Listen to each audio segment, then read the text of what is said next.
نتیجه دموکراسی لعنتی هم هست.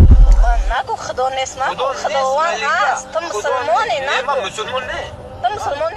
مسلمان تو عرب. مسلمان نباشی. عرب مسلمان. گوش کن نبرو وردم گفی زن تا باور نکن. اگر کسی به پیغمبر دشت نامیده، اگر به کتاب دشت نامیده، اگر به دین دشت نامیده، خلاص. اگر در سری را دختر بوسه میشه، اگر در سری را قتل دختر اموری غیر اخلاقی انجام داده میشه، هیچ چیز گفته نمیتونی. دموکراسی است. پذیرفته ای، رای داده ای. دموکراسی پذیرفته رای داده. در مقابل یک جنایت و یک بی‌غیرتی کسی تظاهرات هم اعتراض هم نمیکنه، ورق اعتراض هم روان نمیکنه، لیکن در مقابل سنت مؤامره است، مشوره است، مجالس است. ملت چی میکنه؟ دشمنی با کی داره؟ دین یاد داره، توحید یاد داره، عقیده یاد داره. این ملت چه قسم شوه؟ در کدام سرحد برسه؟ امروز در کدام طرف روان هستیم؟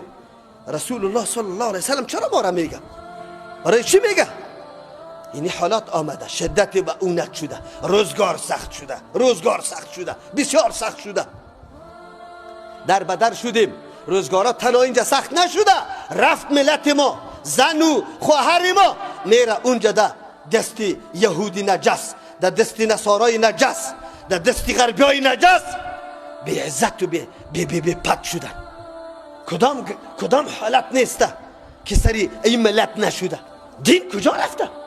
کدام طرف است؟ یک جوانی که یک روز به ترجمه قرآن ننشسته، یک روز حدیث رسول الله را نشنیده، این سخنها را باور میکنه یا نمیکنه؟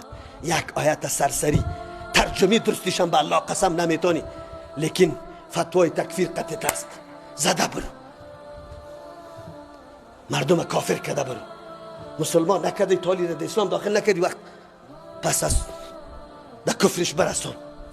ببینیم ما دین از کدام رو زده ها ضربه زده میشه؟ چه قسم ضربه زده میشه؟ چه کارا میشه؟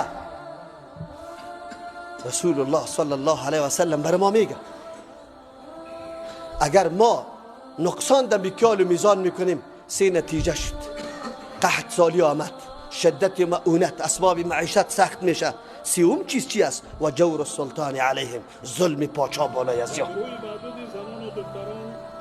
بجز از ظلم دیگه چیز نمیبینی. امروز ببینی چی خیر دیدیم از این پاچایی ها، چی خیر دیدیم؟ کی به امن در سری وظیفه خود رفته میتون؟ پیغمبر صلی الله علیه وسلم به دردا اشاره کرده و این دردا سراسر مکمل در ما موجود است. هیچگاه اقدام برای ازاله دردا نکردیم.